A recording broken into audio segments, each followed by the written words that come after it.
যাই হোক বন্ধুরা, অবশেষে আমাদের প্রিন্স মামুন জেলখানা থেকে মুক্তি পেল এবং তার মা বাবা তাকে দুধ দিয়ে গোসল করিয়ে তারপর বাসায় নিল। দেখুন আপনারা বিস্তারিত। দীর্ঘদিন পরে আপনি জেল থেকে জামিনে বের হয়েছেন, হ্যাঁ, মিলে মাকে অনেক দিন পরে জড়িয়ে ধরতে পারছেন, মানে অনুভূতিটা যদি একটু বলেন। লাইফের বেস্ট এভার ফিলিংস, যেটা হচ্ছে যে আমি বলে প্রকাশ করতে পারবো না। কেন এত ভালো লাগতেছে, আর মনে হচ্ছে যে এতদিন আমি মায়ের গর্ভে ছিলাম। চুপ করে আছো কেন? বলো বলো বলো। মায়ের গর্ভে ছিলাম, জেলখানাটা হচ্ছে মায়ের গর্ভের মতন। ওইখানে বাইরে কি হচ্ছে না হচ্ছে কোনো কিছু আমি খোঁজ খবর পাচ্ছিলাম না ওরকম ভাবে। জেলখানাটা আমি যেটা মনে করি ওটা সাজা যাওয়ার জায়গা না, ওই জায়গাটা হচ্ছে মানুষকে পরিবর্তন করার জায়গা। আমার চ্যাটার বাল।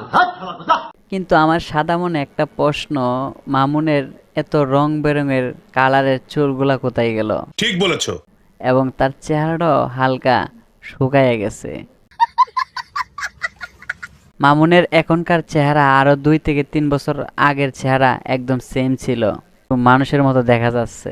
জেলখানায় গিয়ে কিছু হোক বা না হোক, একটা জিনিস ঠিকই হয়েছে, তার চুলগুলা একদম ঠিক আছে এখন বর্তমানে। এখন তাকে মানুষ মানুষ মনে হয়। এই যে সন্তানকে দুধ নিয়ে আসছেন গোসল করার জন্য, আসলে কি কেন একটু যদি বলেন।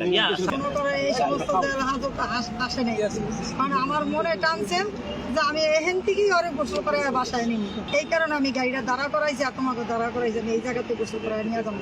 আমার ভিতরে উপরে যাওয়ার কোনো কিছু আল্লাহ যে না দিয়ে গোসল করে, মানে সামনে যেন আর বিপদ না আসে।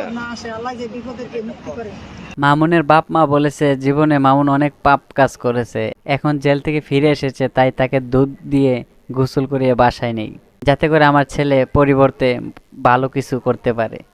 যাই হোক বন্ধুরা, ভিডিওটা ভালো লাগলে অবশ্যই লাইক কমেন্ট শেয়ার করে আমার চ্যানেলটাকে অবশ্যই সাবস্ক্রাইব করে রাখুন, আর ফেসবুক পেজ হলে ফলো দিতে ভুলবেন না। এই পর্যন্ত সবাই ভালো থাকুন, সুস্থ থাকুন, আল্লাহ হাফেজ।